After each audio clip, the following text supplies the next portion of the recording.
आवरलं का रे? मॉम कुठे बाहेर निघालात? ऑफिसला चालले मी. अच्छा, पण मॉम तुम्ही म्हणालेलात ना की यापुढे तुम्ही ऑफिसच्या कामात लक्ष नाही घालणार म्हणून.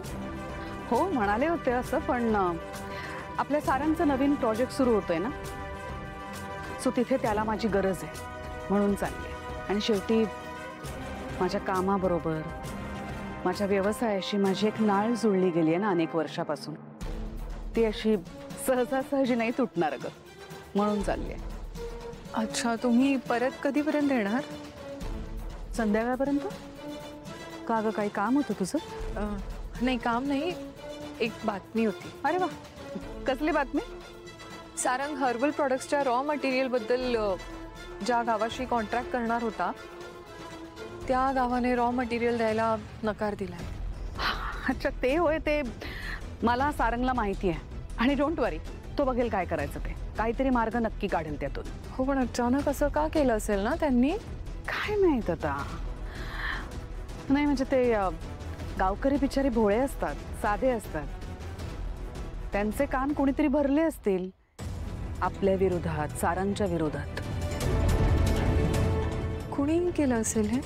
आहेत ना अशी काही लोक आपल्या आजूबाजूला, ज्यांना आपली प्रगती बघवत नाही. हो, तेही आहेच म्हणा. पण एक सांगू मॉम, जर तुम्ही मला विश्वासात घेऊन हा प्रोजेक्ट केला असता ना तर असा गोंधळ कधीच झाला नसता. हो आई, हां निघूयात. चल. आणि हो, आम्ही बघून घेऊ. सांभाळू सगळं व्यवस्थित, डोंट वरी. हे तुला कसं मिळालं? तुझ्याकडे कसं आलं? ऐश्वर्या, तुला संशय आहे पण मला खात्री आहे हे सगळं ऐश्वर्या करूच शकते. नाही, कसं आहे ना सारंग, मी तिला जवळून ओळखतो. ही तिची पद्धत आहे काम करण्याची. दुसऱ्याला कमी लेखायचं आणि आपण कसे सुपिरियर आहोत हे सगळ्यांना जाणवून द्यायचं, आणि तीच ते तुझ्या बाबतीत करते. पश्चाताप होतोय मला आता तिच्याबरोबर काम केल्याचं. खात्री आहे मला ही ऐश्वर्याच आहे. तू बरोबर आहे. राजकुमार सर, थँक्यू. तुम्ही माझ्यावर विश्वास ठेवला त्यासाठी. बघितलं अमृता, थँक्यू म्हणून मला एका मिनिटात परक केलंय. या दोघांनी माझ्यावर विश्वास ठेवून मला या घरात परत आणलं. आणि बघितलं का सारंग, तुझी बायको मला आता थँक्यू म्हणते. अहो नाही, तसं नाही, हे घर तुमचं सुद्धा आहे.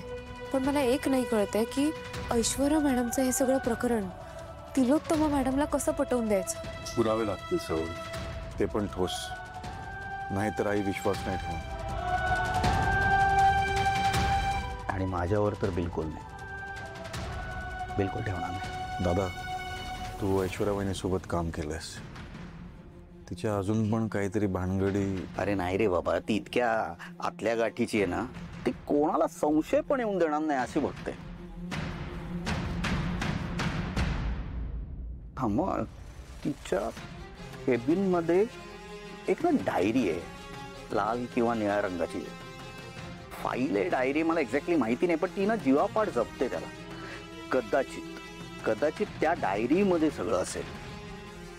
ती डायरी जर तुम्हाला सापडली तर बरंच काही सापडू शकतं. मी तुला तेच सांगते, कळत नाहीये का? मला नाही माहित माझ्या अकाउंटवर एवढे पैसे कुठून आले. काहीतरी एरर असू शकतो, काही ग्लिच असू शकतो, किंवा कुणीतरी केले असतील डिपॉझिट माझ्या अकाउंटवर. कोणीतरी का करेल? Good question.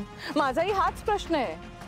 कोण का डिपॉझिट करेल? ऍक्च्युली हा प्रश्न तू जाऊन बँकवाल्यांना विचारायला पाहिजे, मला नाही.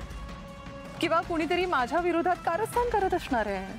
ऐश्वर्याजी, ऐका माझं, सत्य काय ते सांगून टाका. यांना भली माणसं आहेत, माफ करतील तुम्हाला. राजकुमार दादा, तू विसरला असशील, तुला एकदा पुन्हा आठवण करून देते की तुला मॉमने या घरात फक्त राहायची परमिशन दिली आहे, तेही ॲज अ पेइंग गेस्ट.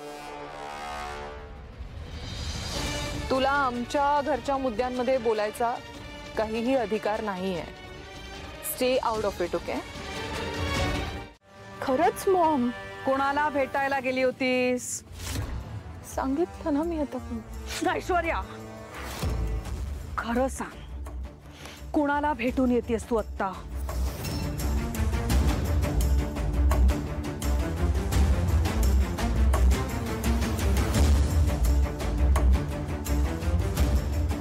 मग मी खरंच बोलते, मी क्लायंट्सना भेटायला गेलेले. ही मुलगी माझ्यावर खोटे आरोप लावते, ही उगीच मला फसवतेय, माझं नाव खराब करते, हीच कारस्थान करते माझ्या विरोधात.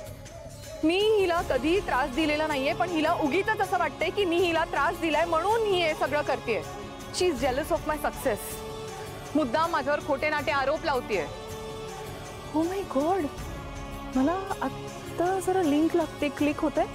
तू कंपनी जॉईन करायची स्वप्न तर नाही बघतेस ना? तुला कंपनीमध्ये येऊन स्वतःची एक पोझिशन बनवायची. इनफॅक्ट तुला माझी पोझिशन घ्यायची आहे, राईट?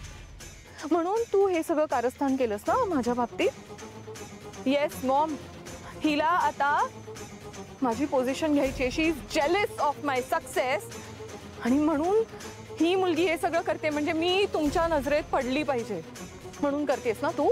काय ड्रामेबाज आहे ही फक्त दिसते साधी. खूप स्मार्ट आहेस तू.